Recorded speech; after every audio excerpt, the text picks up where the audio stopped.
ग्रहों का विज्ञान यूट्यूब चैनल में मैं डॉक्टर पुष्पा कांबळे आप सबका स्वागत करती हूँ। आज मैं आपको कुंडली पढ़ना सीखे के क्रम में पाठ 196 सिखाना शुरू करती हूँ। आज के पाठ में तुला राशि वृश्चिक राशि का जनवरी महीने का मासिक राशिफल बताना शुरू करती हूँ। जनवरी महीने का मासिक राशिफल जानेंगे। गोचर के ग्रह कौन से भाव में शुभ होते हैं और कौन से भाव में अशुभ होते हैं।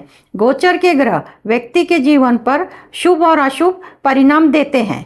गोचर के ग्रह कब व्यक्ति के जीवन पर शुभ फल और अशुभ फल देते हैं। जन्म कुंडली में जन्म के समय के ग्रह फिक्स होते हैं। ग्रहों का भ्रमण चलता है। ग्रह एक राशि से दूसरे राशि में भ्रमण करता है।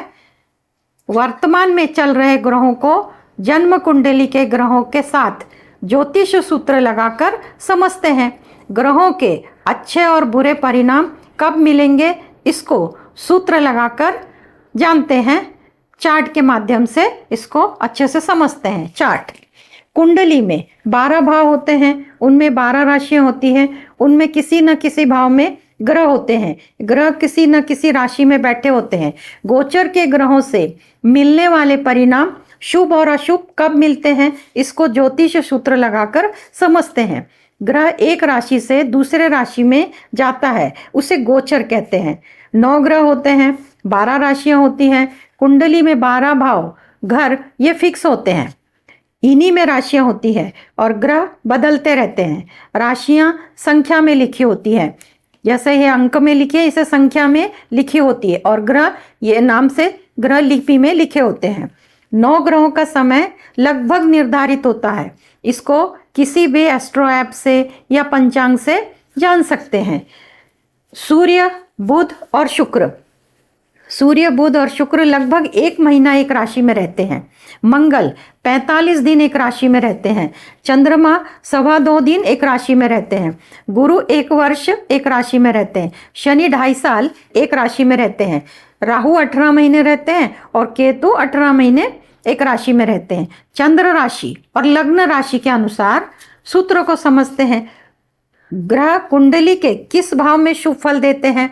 सूर्य गोचर में कुंडली के तीसरे, छठवें, 11वें भाव में शुभ फल देते हैं। बुध दूसरा, चौथा, छठवां, 10वां, 11वां और 10वां और 11वें भाव में शुभ फल देते हैं। शुक्र अधिकतर भाव में शुभ फल देते हैं। पहला, दूसरा, तीसरा, चौथा, 5वां, 8वां, 9वां, 11वां, 12वां फल देते हैं, जिसमें से 6वां, 7वां और 10वां इसमें ही वे अशुभ होते हैं। मंगल तीसरे, छठवें, 11वें भाव में शुभ फल देते हैं। गुरु दूसरे, 5वें, 7वें, 9वें, 11वें भाव में शुभ फल देते हैं। शनि तीसरे, छठवें, 11वें भाव में शुभ फल देते हैं। राहु केतु छठवें, तीसरे, छठवें, 11वें भाव में शुभ फल देते हैं और चंद्रमा 2.25 दिन में एक राशि बदलते हैं। पर चंद्रमा कौन कौन से भाव में शुभ फल देते हैं। 5वें, 7वें, 9वें, 11वें इन भावों में से जब चंद्रमा जाते हैं तब अधिक शुभ फल देते हैं। और जब चंद्रमा पहला, दूसरा, तीसरा, 6वां, 10वां इन भाव से जाते हैं तो सामान्य फल देते हैं।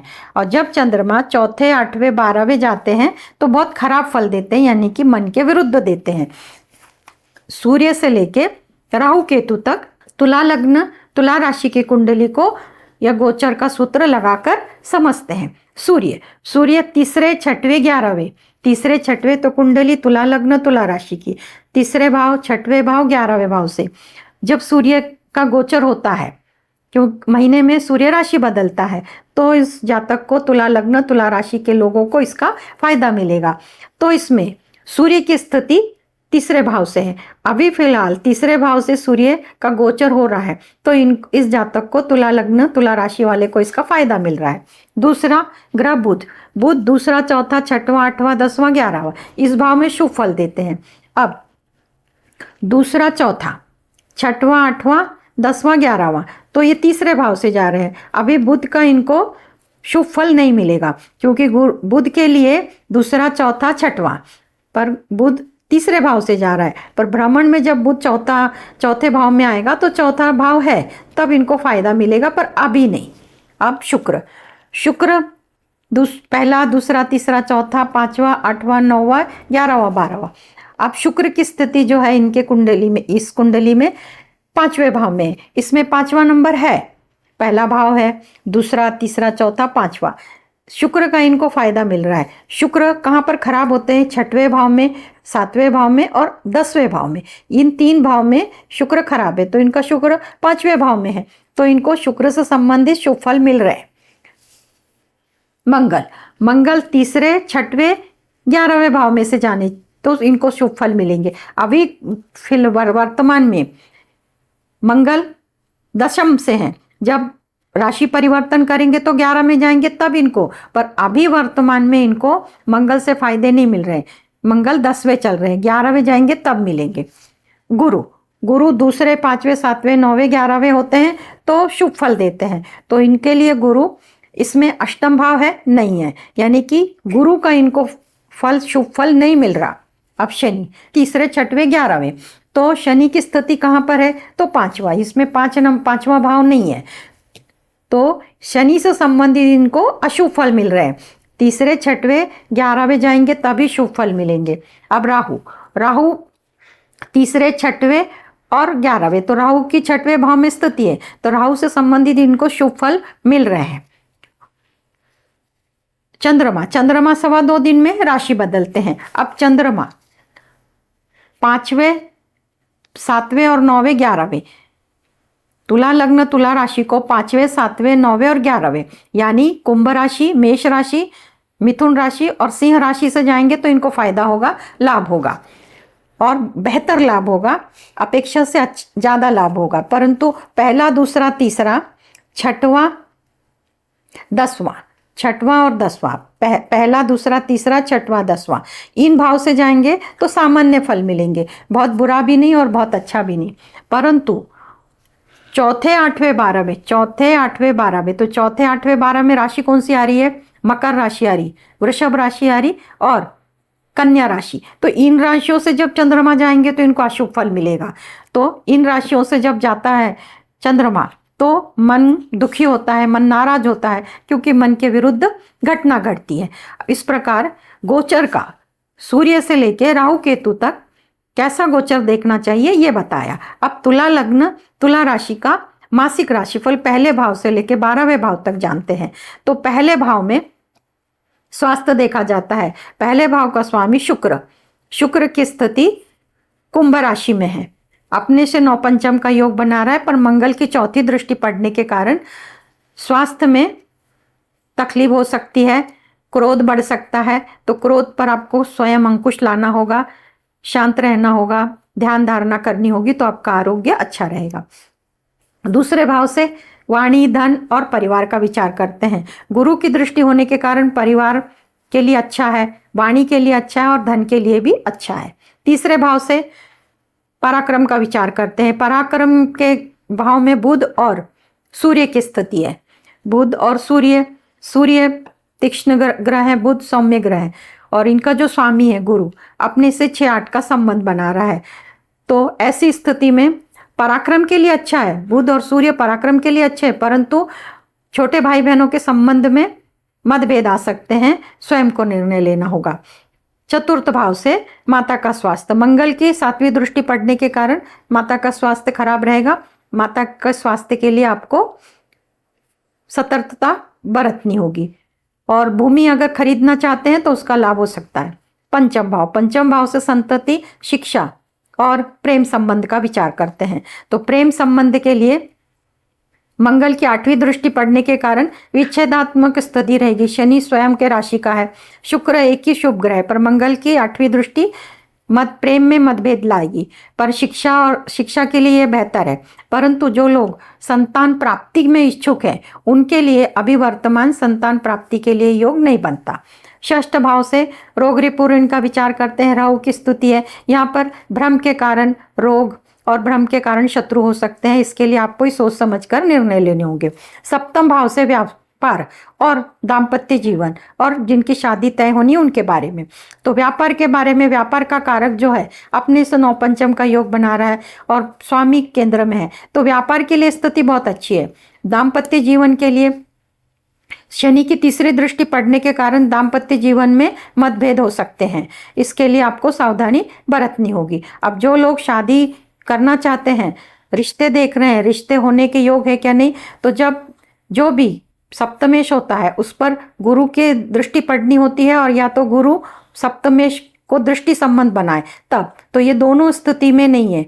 मंगल पर गुरु की दृष्टि, गुरु के पास 5वीं 7वीं 9वीं दृष्टि है, तो गुरु की सप्तमेश पे भी दृष्टि नहीं है और सप्तम भाव पर भी दृष्टि नहीं है। ऐसी स्थिति में विवाह के योग नहीं बनते, चोट चपेट दुर्घटना के कोई योग नहीं बनते। भाग्य भाव, भाग्य भाव से यात्रा का विचार करते हैं तो बुध और सूर्य की दृष्टि पड़ने के कारण यात्रा हो सकती है। धार्मिक यात्रा में आपको सुख मिल सकता है। दशम भाव से नौकरी का विचार करते हैं, मंगल की स्थिति है, और जो मंगल कारक है, भले कर्क राशि में नीच के होते हैं, का मंगल और सूर्य एक दूसरे से षडाष्टक कर रहे हैं, सूर्य से 8 और मंगल से 6। तो ऐसी स्थिति में सूर्य और मंगल तो नौकरी के विशेष योग नहीं बनते। तो जो भी लोग नौकरी के लिए प्रयत्नशील है, गोचर के बदलने के बाद नौकरी के लिए प्रयत्न करें। अभी वर्तमान में नौकरी लगने के कोई योग नहीं बनते। एकादश भाव से बड़े भाई बहनों का विचार करते तो शनि और शुक्र की दृष्टि है, शनि की दृष्टि, शनि स्वराशि का है।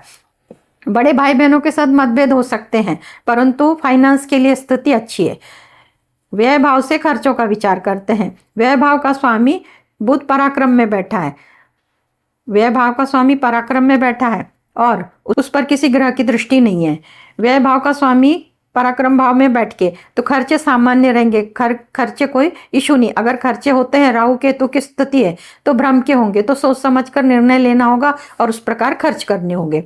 अब इच्छा पूर्ति का जो ग्रह है तुला राशि तुला लग्न का, वो सूर्य है, सिंह राशि आती है एकादश भाव में, और सिंह राशि का जो स्वामी सूर्य तृतीय भाव में बैठा है, और लग्नेश है वो शुक्र अपने से पंचम भाव में बैठा है।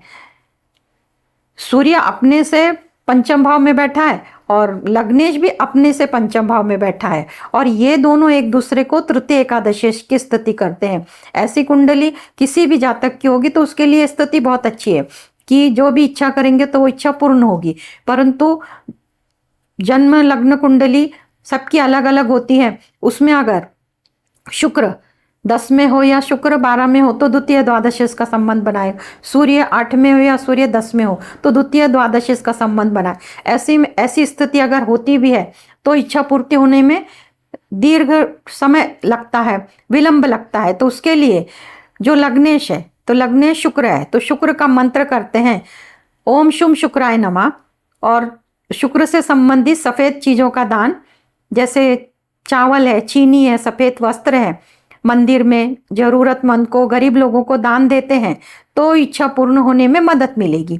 अब चंद्रमा तुला राशि तुला लग्न के लिए जनवरी महीने में 4, 8, 12 भाव से जाता है, तो मकर राशि, वृषभ राशि और कन्या राशि, तो ये 3 राशियों में से जाते समय 2.25 दिन लगते हैं। तो ये तारीखें निकल के आई हैं जनवरी महीने की 1, 2, 9, 10, 11, 18, 19, 20, 28, 29, ये तारीखें ध्यान में रखें। इन तारीखों को कोई भी महत्वपूर्ण काम ना करें। अगर काम करते हैं तो उसकी शुरुआत तो होगी नहीं, अगर कुछ होती भी है तो उसमें रुकावट आएगी और वो काम सही से नहीं होगा, मन नाराज होगा, मन अशांत होगा, दुखी होगा। इसलिए जब चंद्रमा 4, 8, 12 से जाते हैं तब कोई भी नया काम शुरू नहीं करना चाहिए। इस प्रकार तुला लग्न तुला राशि के लोगों का पहले भाव से लेकर 12वें भाव तक जनवरी महीने का मासिक राशिफल बताया। अब वृश्चिक लग्न और वृश्चिक राशि का मासिक फल बताते हैं, उससे पहले इसको गोचर लगाकर देखते हैं। सूर्य का गोचर वृश्चिक राशि वृश्चिक लग्न के लिए, सूर्य के लिए शुभ भाव कौन कौन से हैं? 3रा भाव, 6वां भाव और 11वां। सूर्य जब ये 3 भाव से जाते हैं तब जातक को शुभ फल देते हैं, यानी वृश्चिक लग्न वृश्चिक राशि के लिए 3रे, 6वें, 11वें। तो अभी इनका जो सूर्य है दूसरे भाव से है, तो अभी इनको सूर्य से संबंधित शुभ फल नहीं मिल रहे। जब वो 3रे जाएंगे, 6वें जाएंगे, 11वें, पर अभी वो दूसरे में है, तो जब राशि परिवर्तन करेंगे वे तो 3रे में जाएंगे, तब इनको शुभ फल मिलेंगे, पर अभी सूर्य से शुभ फल नहीं मिल रहे। अब बुध 2रा, 4था, छठवां, आठवां, 10वां, 11वां इन भाव से शुभ फल देते हैं। दूसरा, चौथा, छठवां, 8वां, 10वां और 11वां शुभ फल देते हैं। तो अब बुध की स्थिति कहाँ है? दूसरे भाव में है। तो अब दूसरे भाव में सूत्र में लग रहा है सूत्र, तो बुध से संबंधित इनको शुभ फल मिल रहे हैं। वर्तमान में इनको बुध से शुभ फल मिल रहे हैं। अब शुक्र, शुक्र के लिए अधिक भाव शुभ है, सिर्फ छठवां, सातवां, 10वां अशुभ है। तो अब इनका जो शुक्र है छठवें भाव में है, सातवें भाव में है, 10वें तो नहीं, इनका शुक्र चौथे भाव में, चौथा भाव इस सूत्र में है, तो शुक्र से भी इनको शुभ फल मिल रहे हैं। अब मंगल, मंगल के लिए तीसरा, छठवां, 11वां इस भाव से वो शुभ फल देते हैं। तो मंगल की स्थिति इनके कुंडली में कहाँ पर है? तो 9वें भाव में। सूत्र में 9वां भाव नहीं है, तो मंगल से इनको शुभ फल नहीं मिल रहा है। अब गुरु, गुरु दूसरा, 5वां, 7वां, 9वां, 11वां इन भाव से जब जाते हैं शुभ फल देते हैं। तो गुरु के लिए 7वां भाव है, तो इनको गुरु से संबंधित शुभ फल मिल रहे हैं। शनि, शनि के लिए तीसरा, छठवां, 11वां, तीसरा, छठवां, 11वां तो इनकी शनि की स्थिति कहाँ है? तो चौथे भाव में। जब शनि छठवें में आएंगे आगे चल के तब, पर अब वर्तमान में इनको शनि से शुभ फल नहीं मिल रहा है। अब राहु, राहु की स्थिति तीसरे, छठवें, 11वें में होनी चाहिए, तो तीसरे में भी नहीं, छठवें में भी नहीं, 11वें। केतु की तीसरे, छठवें, 11, तो इनको केतु से संबंधित शुभ फल मिल रहे हैं, केतु से संबंधित शुभ फल मिल रहे हैं। अब चंद्रमा 2.25 दिन में राशि में रहते हैं, अब इसको कैसे समझेंगे कि चंद्रमा के कैसे शुभ फल मिलेंगे? तो चंद्रमा जब 5वें भाव से यानी मीन राशि से, वृषभ राशि से, कर्क राशि से और कन्या राशि से, वृश्चिक लग्न, वृश्चिक राशि के लोगों के लिए मीन राशि, वृषभ राशि, कर्क राशि और कन्या राशि इन राशियों से जब चंद्रमा जाएगा तब इनको बहुत अच्छे फल मिलेंगे, बहुत अच्छे फल, अपेक्षा से ज्यादा अच्छे फल मिलेंगे। 1, 2, 3, 6 और 10, 1, 2, 3 पहला भाव, दूसरा भाव, तीसरा भाव, छठवां भाव, 10वां इस भाव से जब चंद्रमा जाएगा तो उसको कैसे बोलेंगे? वृश्चिक राशि से, धनु राशि से, मकर राशि से, मेष राशि से, सिंह राशि से जब चंद्रमा जाएगा तो इनको सामान्य फल मिलेंगे, बहुत अच्छा भी नहीं और बहुत बुरा भी नहीं। परंतु जब चंद्रमा 4, 8, 12 तो चौथा, 8वां, 12वां ये कौन सी राशि है? कुंभ राशि है, मिथुन राशि और तुला इनमें से जब जाएंगे ना तो इनको बहुत तकलीफ होगी, मन के विरुद्ध काम होंगे। काम अगर सोचते हैं शुरू करें तो वो शुरू भी नहीं होंगे, अगर वो शुरू करना भी चाहते तो कुछ भी अड़चन आ जाएगी, मन अशांत होगा, मन दुखी होगा। तो चंद्रमा के लिए कुंभ, मिथुन और तुला राशि से जब चंद्रमा जाता है तो काम शुरू नहीं करना चाहिए। इस प्रकार सूर्य से लेकर राहु केतु तक गोचर कैसे देखना है कुंडली में इसको बताया। अब वृश्चिक राशि और वृश्चिक लग्न के लोगों का मासिक राशिफल पहले भाव से लेकर 12वें भाव तक बताना शुरू करते हैं। पहले भाव से आरोग्य देखते तो पहले भाव का स्वामी मंगल अपने से 9 पंचम का योग बना रहा है और गुरु की 7वीं दृष्टि पड़ रही है। स्थिति, आरोग्य की स्थिति बहुत अच्छी है, आरोग्य में कोई विशेष खराबी नहीं है, अगर छोटी मोटी कुछ हो भी तो सीजन के मुताबिक और दवाई से ठीक हो जाएगी, गंभीर कुछ नहीं है। दूसरे भाव से वाणी का, परिवार का और धन का विचार करते हैं तो इस पर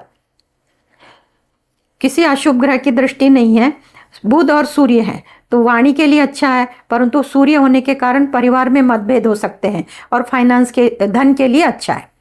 तृतीय भाव से पराक्रम का विचार करते हैं, केतु की 5वीं दृष्टि है, पराक्रम जो भी छोटी यात्रा से संबंधित व्यवसाय करते हैं उसमें लाभ मिलेगा, मंगल की 7वीं दृष्टि है, केतु की 5वीं दृष्टि है। ऐसी स्थिति में जो लोग मीडिया से संबंधित काम कर रहे हैं उनको भी उसमें सफलता मिलेगी। चतुर्थ भाव, चतुर्थ भाव से माँ और भूमि, भवन, वाहन का विचार करते हैं। कुंभ राशि है और स्वयं कुंभ राशि में शनि विराजित है, हड्डियों की जो तकलीफ होती है, माँ का स्वास्थ्य उससे संबंधित खराब हो सकता है। पंचम भाव, पंचम भाव से शिक्षा, संतान और प्रेम संबंध, राहु केतु की दृष्टि है तो जो भी संबंध है उनमें भ्रम की स्थिति होगी, इसलिए प्रेम संबंध खराब हो सकते हैं। और शिक्षा का जो पंचमेश जो गुरु है अपने से तृतीय एकादश का संबंध बना रहा है तो शिक्षा के लिए अच्छा है। और जो लोग संतान की प्राप्ति के लिए कोशिश में है, जो महिलाएं गर्भ धारणा करना चाहती हैं पर गुरु के पंचम भाव पे दृष्टि नहीं होने के कारण वर्तमान में वैसे योग नहीं बनते। सप्तम भाव, सप्तम भाव से दाम्पत्य जीवन, विवाह और व्यवसाय का विचार करते। तो व्यवसाय का जो कारक बुध है धन भाव में बैठा है और व्यवसाय के लिए केतु की दृष्टि है। 7वीं 8वीं 9वीं दृष्टि केतु की है और केतु गुरु की 5वीं दृष्टि है। तो व्यवसाय के लिए ठीक है, परंतु जो लोग दाम्पत्य जीवन में हैं उनके लिए भी अच्छा है। पर जो लोग शादी के लिए ड्यू हैं, जो लोग शादी करना चाहते हैं, उनके शादी तय होने के योग बनते हैं। शादी तय भी होगी और संपन्न भी होगी। अब अष्टम भाव में सूर्य, बुध और सूर्य दोनों की दृष्टि है। चोट चपेट दुर्घटना के योग बनते हैं, सावधानी बरतनी होगी। भाग्य भाव, भाग्य भाव से यात्रा का विचार करते हैं, मंगल की स्थिति है, यात्रा हो सकती है और यात्रा सुखमय होगी। दशम भाव से नौकरी का विचार करते हैं। शनि और शुक्र की 7वीं दृष्टि है, गुरु केंद्र में है, नौकरी के योग बनते हैं। और जो लोग प्रयत्नशील हैं उन्होंने नौकरी के लिए अर्जी देना, उनको उसमें उनको सफलता मिल सकती है। एकादश भाव से लाभ का विचार करते हैं और बड़े भाई बहनों का विचार करते हैं। राहु केतु की स्थिति है, बड़े भाई बहनों के साथ भ्रम की स्थिति के कारण मतभेद हो सकते हैं, फाइनेंस के लिए अच्छा है। व्यय भाव से खर्चे देखते हैं। खर्चों का जो स्वामी है शुक्र, अपने से 6-8 का संबंध 1 2 3 4 5 9 पंचम योग बना रहा है। शुक्र 9 पंचम योग बना रहा है, तो खर्चों के लिए 1 2 मंगल की 4थी दृष्टि है। तो अगर कोई खर्चे होते तो दवाइयों पे होंगे और दवाइयों पे खर्चे ये करने जरूरी होते हैं। इसके अलावा गुरु आपको सोच समझ के खर्चे करवाएंगे। गुरु की 7वीं दृष्टि है, खर्चों का कोई बड़ा इशू नहीं है। अब 4 8 12 में से जब चंद्रमा जाते हैं तो वो कौन सी तारीखें आती हैं? कुंभ राशि, मिथुन राशि, तुला, जनवरी महीने में। तो ये जनवरी महीने की तारीखें हैं 3 4 12 13 21 22 30 31। तो ये जो तारीखें हैं, इन तारीखों को कोई भी नया काम शुरू ना करे, ये अशुभ तारीखें, क्योंकि ये 3 ही जो हैं घर उनकी तारीखें, बाकी के जो 9 बाकी जो भाव है उनकी सबकी जो डेट है वो शुभ है। सिर्फ ये 3 भाव की तारीखें अशुभ होती हैं कि काम में अड़चनी आती है। तो इस प्रकार तुला लग्न तुला राशि, वृषभ लग्न वृषभ राशि का पहले भाव से लेकर 12वें भाव तक जनवरी महीने का मासिक राशिफल बताया। आज के क्लास में इतना ही। धन्यवाद।